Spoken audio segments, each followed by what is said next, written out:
class 11 English medium.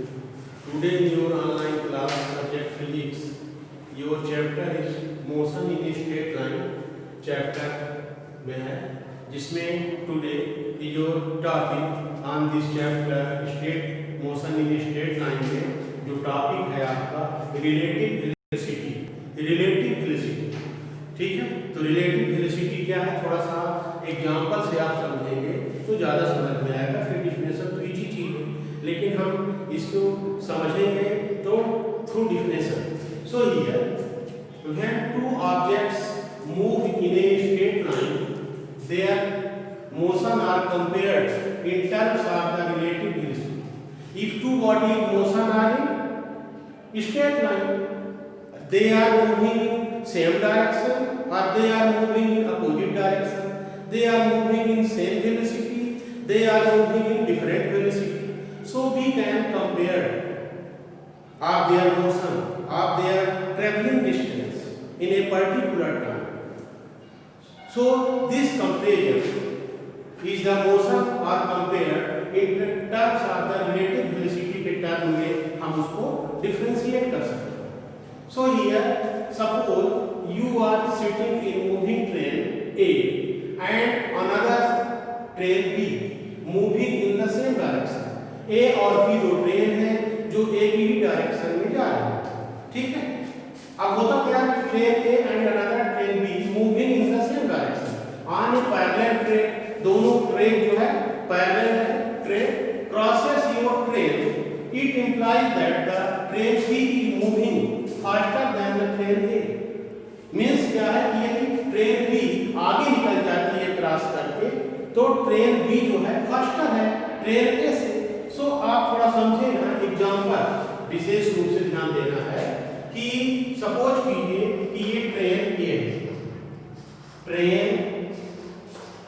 ये train है और दूसरी क्या है, बी ट्रेन. अब ये ट्रेन इस डायरेक्शन में जा रही है, बी ट्रेन इससे जा रही है. तो कह रहा है कि in a parallel track crosses your train, it implies that the train B is moving faster than the train A. ठीक है, तो B आगे निकल रही, B जो है क्या है, ये आगे. तो अब आप ये समझेंगे कि यदि इसकी मान लीजिए 40 km/h इसकी स्पीड है और इसकी स्पीड है 60 km/h. First example. So here in each hour the train B is reached in forward in next traveling distance is 20 km. ठीक है, क्योंकि हर एक आवर में ट्रेन A 40 किलोमीटर रन करेगी जबकि ट्रेन B 60 किलोमीटर रन करेगी. तो in each hour the travelling distance by the train B is 20 kilometre आगे निकली. क्लियर? तो आप ये देखेंगे कि हम ये कि जो ट्रेन बी है उसकी वेलोसिटी रिलेटिव वेलोसिटी है, दोनों को कंपेयर किया जाए. एक्चुअल वेलोसिटी तो ट्रेन ए का 40 km/h है, ट्रेन बी का एक्चुअल वेलोसिटी 60 km/h. ठीक है, एक्चुअल. लेकिन here the train B is in the moving with the speed of 60 km/h. मतलब traveling distance by the train B is 60 km and traveling distance by the train A is 40 km. So in each 1 hour the traveling distance by the train is 20 km maximum more than the train A. That means the train B in each hour the traveling distance by the train B is more than the traveling distance by the train A is 20 km. So here the relative velocity of the train B, the relative velocity of the train B, the relative velocity of the train B with respect to train A is equal to 60 minus 40 equal to 20 km/h. तो यहाँ पर हम क्या देख रहे हैं, ध्यान देंगे थोड़ा सा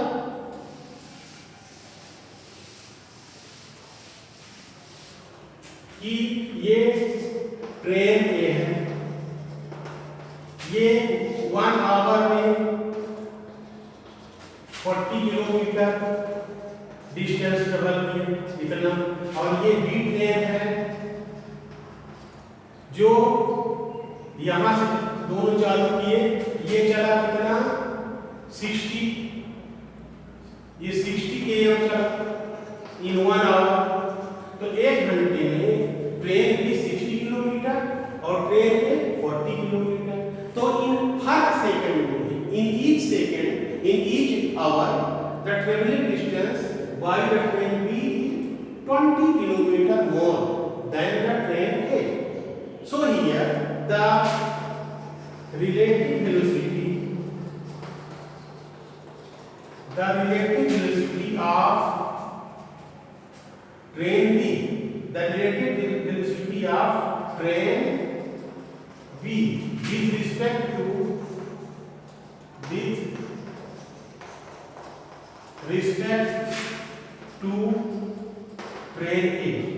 ट्रेन A इक्वल टू, आप ध्यान देंगे कि train B 20 km per hour ज्यादा ट्रैवलिंग डिस्टेंस करती है कंपैरेटिवली ट्रेन A।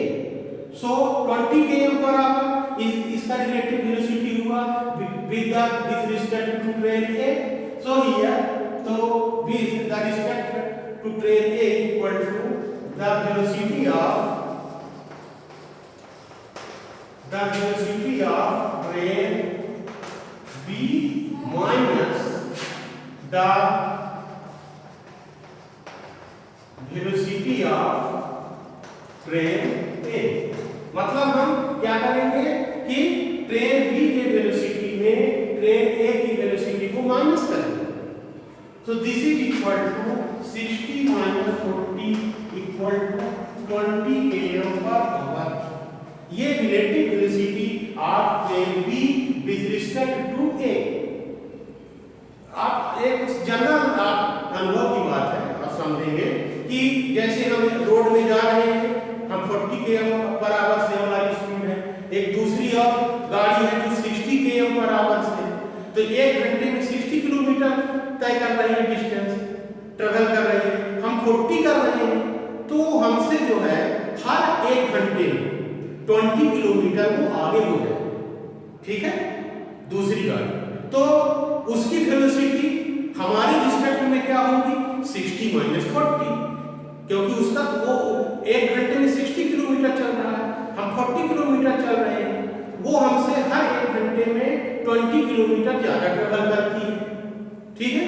तो उसकी जो रिलेटिव वेलोसिटी है विद रिस्पेक्ट टू हमारे, वो क्या होगा 60 किलोमीटर माइनस 40 किलोमीटर। मतलब हर 1 आवर में, हर 1 घंटे में जो दूसरी जा रही है 60 किलोमीटर प्रति आवर की स्पीड से, वो हर 1 घंटे में 20 किलोमीटर हमसे ज्यादा डिस्टेंस करेगी, कवर करेगी।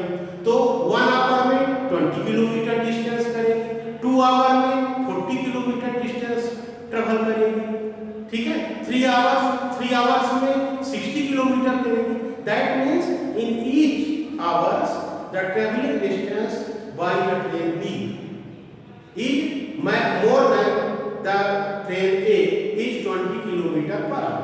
So here we compare the velocity of train A and train B in same direction. Here if they are go to in opposite direction में क्या होगा, आप ध्यान देंगे opposite direction में क्या है, जैसे ट्रेन A है, ये इधर 60 किलोमीटर है, ये दूसरा एग्जाम्पल है, ठीक है। और यहीं से ट्रेन A है जो दोनों के बीच कितना गया 40 किलोमीटर। अब ये 1 घंटे में यहाँ 60 गए और 1 घंटे में यहाँ गया कितना 40, तो दोनों के बीच का जो डिस्टेंस हुआ वो कितना हुआ 100 किलोमीटर। 100 किलोमीटर यदि ये दोनों 1 घंटे में चल रहे हैं, ठीक है। ये 60 किलोमीटर यहाँ से चलना चालू की इस डायरेक्शन में, बी ट्रेन चलना चालू की अपोजिट डायरेक्शन में, जिसकी स्पीड 40 किलोमीटर पर आवर। तो 1 घंटे में आफ्टर 1 आवर्स जो ट्रेवलिंग डिस्टेंस है वो ये दोनों के बीच डिस्टेंस होगा, डिस्टेंस आफ्टर 1 आवर। 1 घंटे में इसकी स्पीड होगी 1 आवर में। तो आप कैसे निकालेंगे रिलेटिव वेलोसिटी? आप ध्यान देंगे इसमें बैठा हुआ यात्री जो पैसेंजर है हर 1 घंटे में इस ट्रेन से कितना रहेगी आगे, दोनों के बीच का डिस्टेंस 100 हो जाएगा। ये 60 चला, ये 40 चला, तो 1 घंटे में दोनों के बीच का डिस्टेंस 100 हो गया। ठीक है, तो कैसे निकलेगा? हम दोनों का डायरेक्शन करेंगे। तो हम ये निकालेंगे कि the relative velocity of the A with respect to B. ठीक है, ये बी ट्रेन है, तो the relative velocity of train A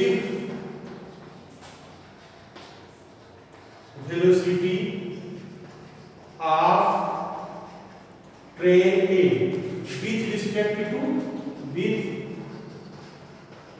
respect to b। तो क्या होगा ध्यान देना, अब दोनों का डायरेक्शन सेम करने के लिए हम क्या करेंगे कि एक को माइनस कर देंगे। तो यदि इसका माइनस इस डायरेक्शन में प्लस है तो इस डायरेक्शन में कितना होगा -40 km, इस डायरेक्शन में हो जाएगा -40 km। अब वही फार्मूला भी अप्लाइड है। So here the relative velocity of train A with respect to B train. ठीक है, तो the relative velocity of train A with respect to B, तो द वेलोसिटी ऑफ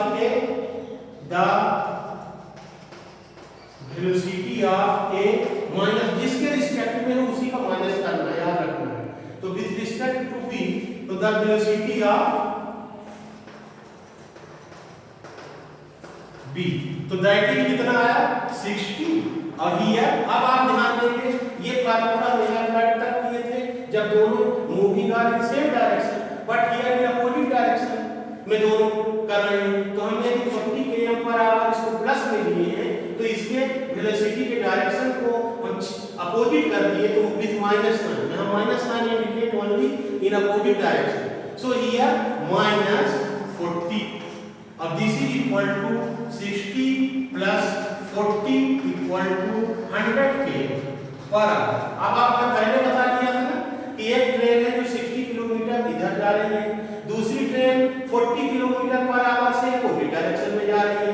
दोनों के बीच 1 घंटे में जो डिस्टेंस होगा वो 100 किलोमीटर होगा। तो इसकी जो स्पीड होगी ट्रेन ए की बी के रिस्पेक्ट में 100 km पर आवर। एक्चुअल तो है 60, लेकिन ट्रेन ए जो है हर 1 घंटे में 100 किलोमीटर ट्रेन बी से आगे होगी। तो the relative velocity of train A with respect to train B is that 100 kilometre per hour होगी। इसी तरह से आप रिलेटिव वेलोसिटी कंपेयर कर सकते हैं। इतना ध्यान रखेंगे कि जिसके रिस्पेक्ट रिलेटिव वेलोसिटी फाइंड करना है उसको माइनस किया जाता है। इसके बाद आता है equation of motion. Next equation of motion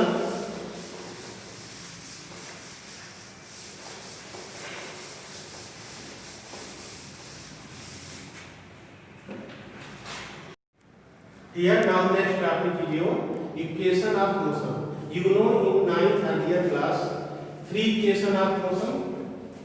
ठीक है, so number 1 is that v equal to u plus at and second equation is equal to s equal to ut half at square and third equation is that v square equal to u square plus 2s.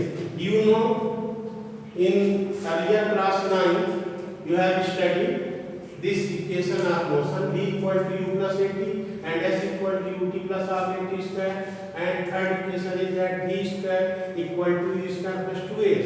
Here symbols are stands for their meaning. U is the initial velocity,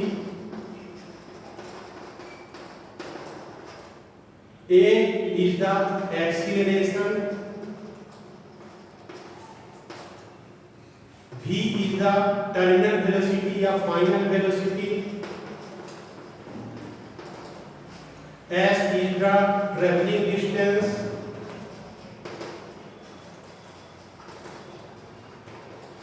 here and t is the time taken time या only time.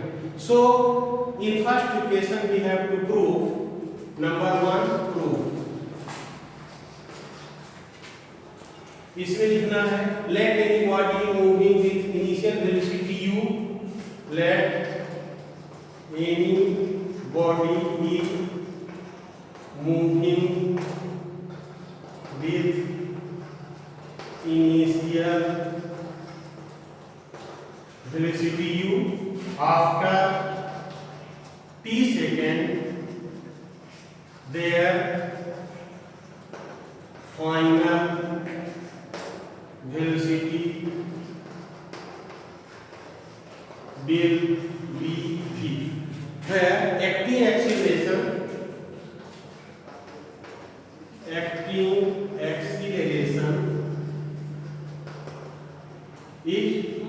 So here we have calculated the value of acceleration.